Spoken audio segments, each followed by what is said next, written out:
I was in Victoria's Secret trying to get sized for like the first time.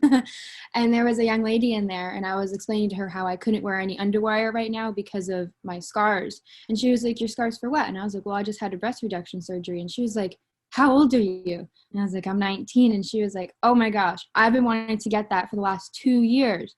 And I was like, "That's crazy." And she was explaining to me her size, and she was telling me how she was young and she was nervous. She thought that she shouldn't have gotten it because she was afraid of what would happen when she got older, if they would get bigger and all those complications. And I told her, absolutely not. Stop. Think about this. I'm like, it was the best decision of my life. And I was telling her how great the surgery went, how great the doctor was. And I saw her face like light up because she was like, "I've never met someone so young who actually got it done and was happy with it." And I was like, yeah. I gave her the name of Dr. Patel. I gave the address. I'm like, call him. He is so great.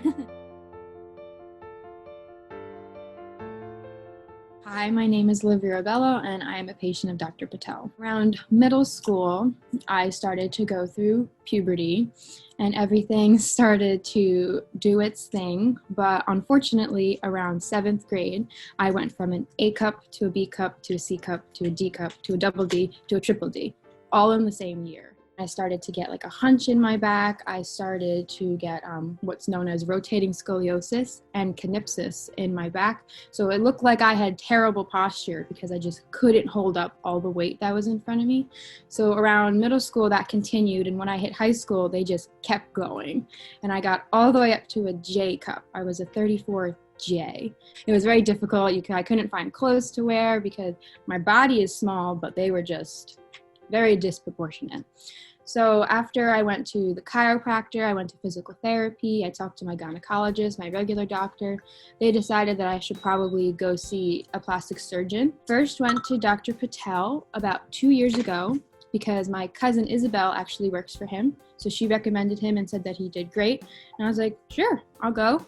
So I went, I met with him. He was super amazing. He was so nice. He was very comforting because obviously it's a little awkward having to talk about that and show and everything. But he was super good, very professional. I waited a year afterwards to have the surgery because I just wanted some more time to see if maybe I could do something on my own. After a year of physical therapy and a year of chiropractor, it still didn't get better. So I was like, you know what? I think it's time to make the call. The surgery went super well. It didn't take long. My recovery time was amazing. I was like up and at it, like 5 days after my surgery. I woke up, I had no pain, there was no swelling, I had no drains, so I had no problem at all. I was able to go back to work. I work at a daycare and I had to pick up kids, so that was one thing I was worried about. But I mean, I'm already back at work doing everything I have to do. My back feels 100 times better. I have no pain in my back at all. The hump that was in my back is almost completely healed. I used to live on Motrin. I used to take muscle relaxers. I used to take so many medications just for simple things like going from sitting to standing. And now I can walk around, do a cartwheel, do everything I couldn't do before, really. It's totally something I would recommend. I would do again because, of course, middle school, I was a triple D and all my friends were wearing sports bras and I'm over here wearing Macy's department bras because I couldn't fit in anything else. So I would definitely say it's definitely something to consider. I would recommend you get it done. It was the best decision of my life.